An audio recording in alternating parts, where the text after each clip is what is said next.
Hello people, just wanted to come on and do my review. As a Lyft driver, I drove in Jacksonville. It was Thursday and Friday.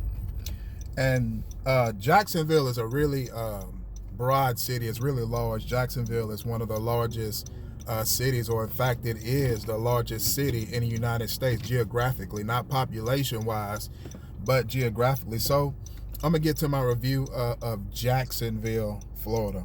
So I came down there for a conference with my ministry, which we have a convocation every year. And I went and I drove in Jacksonville. And Lyft actually allow, there's certain areas that you can drive and you can't, as far as city to city and state to state. Some cities require documents, so you may have to go through that whole process of doing it. But as far as Jacksonville, I was able to drive there, turn my app on.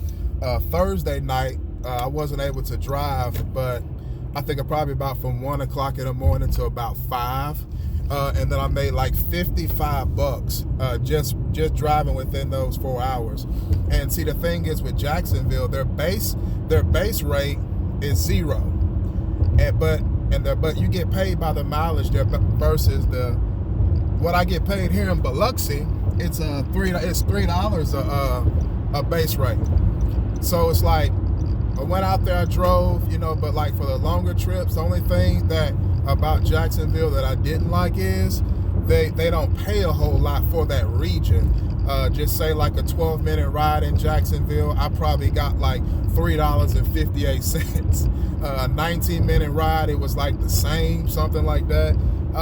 It's just the base rate is not that good. But the good thing about Jacksonville is it's constantly busy. To the point where you're driving, when you have passengers, you're already getting rides added to your queue. I mean, that's the good thing about it. So I believe that the base rate is low because they have so much business. Do you understand? But for the most part, I enjoyed driving there. That Thursday night I made 55, but then that Friday I made like 103. I drove for a few hours that day, and then that night around like 1 o'clock, I started about 1 again, and then probably ended about like 5 o'clock. So I made like 100 and something, 103 or somewhere around there. But like I say, man, if you get a chance, go out there and drive. You may have to drive a little bit to make some money. But I mean, as far as Jacksonville, I think it was between the scale 1 to 5, I give it like a 4.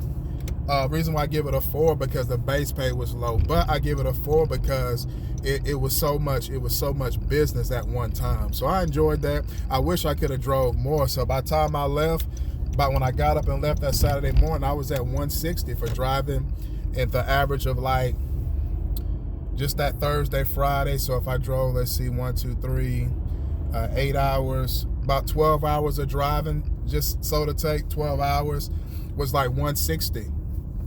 So I just wanted to, come on and do a review. So if you get a chance, go over there. Great city, you know what I'm saying? I didn't have no problems with the passengers. I had one drunk passenger, but I mean, he wasn't really all that bad. But I really enjoyed it. This is my review about Lyft driving in Jacksonville. Love you, be blessed.